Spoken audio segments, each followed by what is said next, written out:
चलिए अब खबरों को देखते हैं फटाफट अंदाज में। दिल्ली के गार्गी कॉलेज में लड़कियों से छेड़खानी का मसला अब बढ़ता ही जा रहा है। छात्राओं ने आज कॉलेज के बाहर प्रदर्शन किया। मामले में छात्राओं का आरोप है कि कॉलेज फेस्ट के दौरान उपद्रवी गेट तोड़कर अंदर घुस आए, लेकिन पुलिस ने कोई कार्रवाई नहीं की।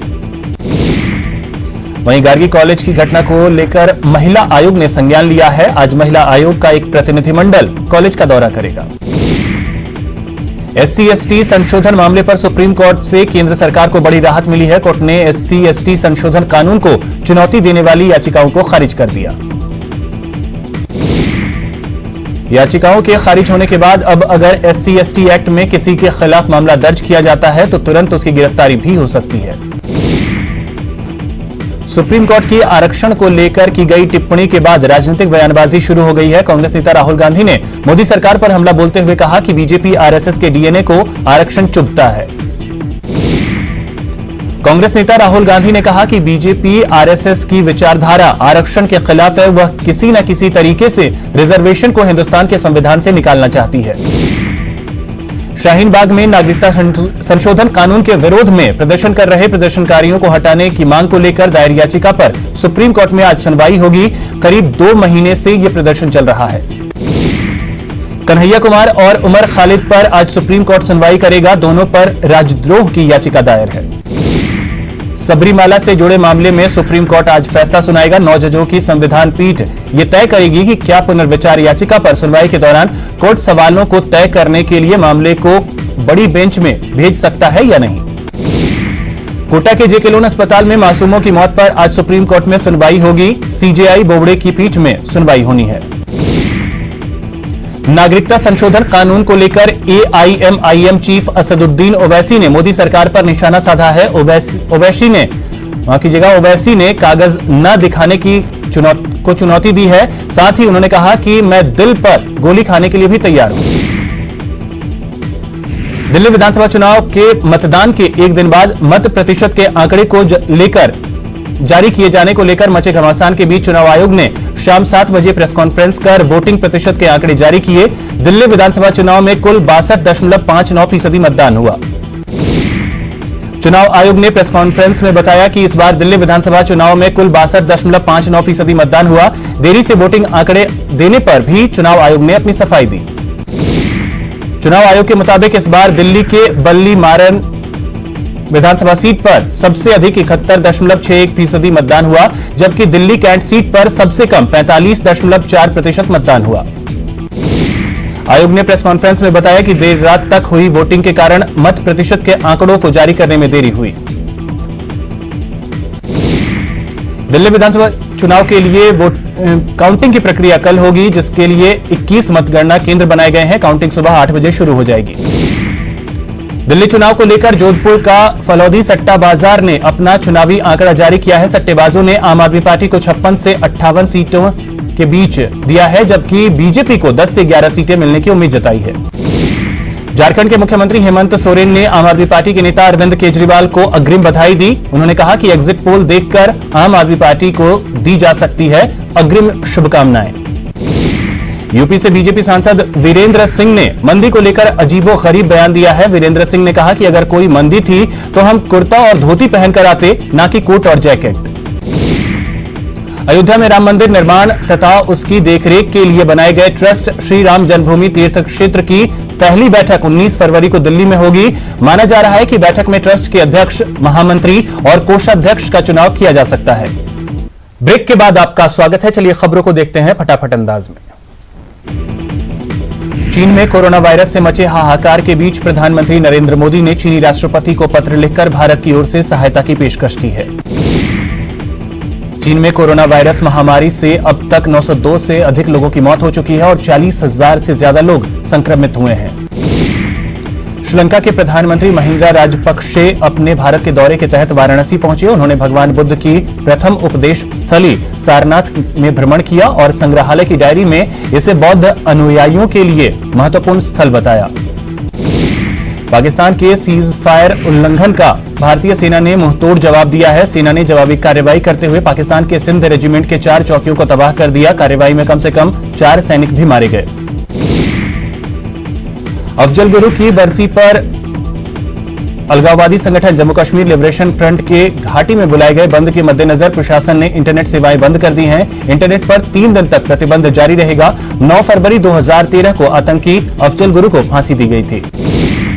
घाटी में पाक की नापाक करतूत जारी है। पाकिस्तान ने पुंछ के मनकोट सेक्टर में गोलीबारी की। गोलीबारी में 2 जवानों के घायल होने की सूचना है।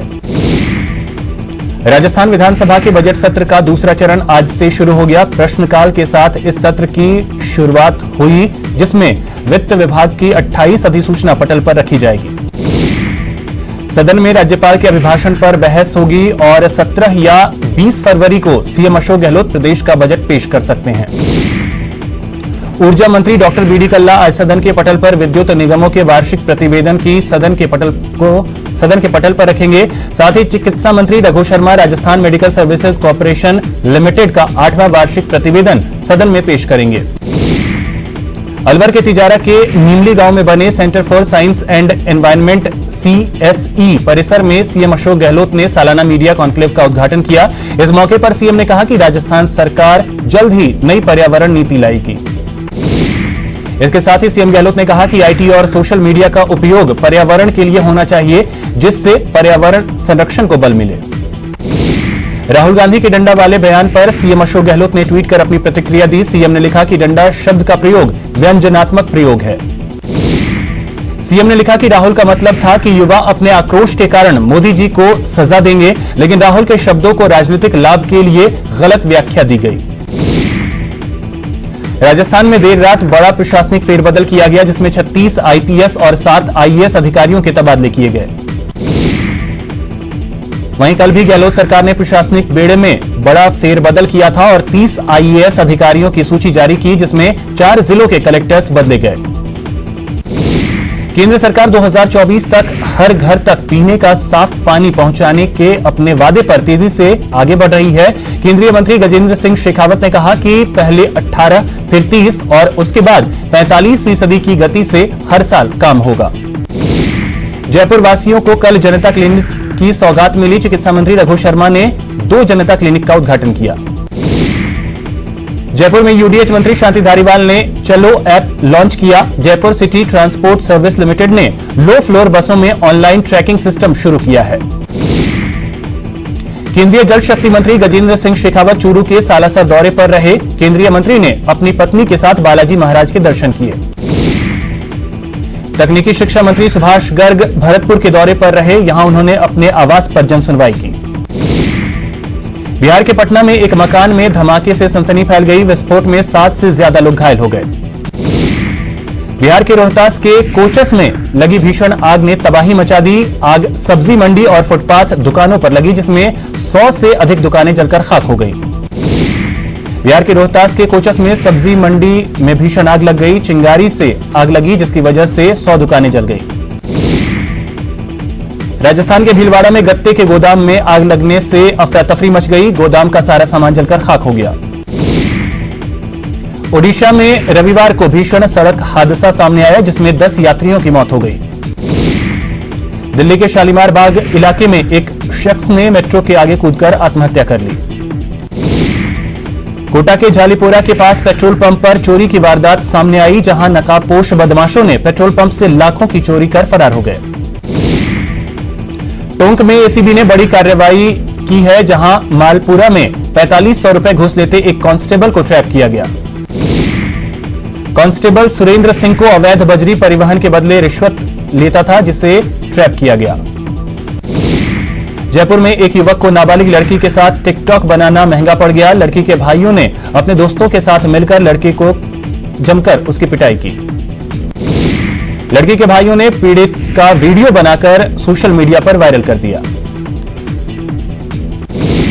कोचिंग सिटी के तलवंडी इलाके में बाइक सवार 3 बदमाशों ने महिला का पर्स छीनकर फरार हो गए। पुलिस ने केस दर्ज कर चोरों की तलाश शुरू कर दी है। बारां के सिसवाली कस्बे में एक विवाहित महिला की किडनैप करने की कोशिश करने का मामला सामने आया है। पुलिस ने रिपोर्ट दर्ज कर मामले की जांच शुरू कर दी है।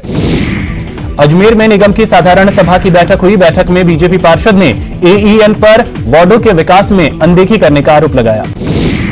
सीकर के शेखावाटी ग्रुप ऑफ इंस्टीट्यूशंस का वार्षिकोत्सव मनाया गया। 3 दिन तक चले इस वार्षिकोत्सव समारोह के अंतिम दिन बॉलीवुड सिंगर रविंद्र उपाध्याय और सिंगर सागरिका देव ने शानदार प्रस्तुति दी। वारा की ग्राम पंचायत बंबोरी के राजीव गांधी सेवा केंद्र में शपथ ग्रहण समारोह का आयोजन किया गया। बांग्लादेश ने सभी को चौंकाते हुए खिताब के प्रबल दावेदार भारत को फाइनल में 3 विकेट से मात दी और पहली बार अंडर 19 वर्ल्ड कप का खिताब अपने नाम किया। वर्ल्ड कप में 400 रन बनाने वाले भारतीय ओपनर यशस्वी जायसवाल को मैन ऑफ द सीरीज चुना गया। उन्होंने कहा कि वे अपने प्रदर्शन के सिलसिले को बरकरार रखना चाहेंगे।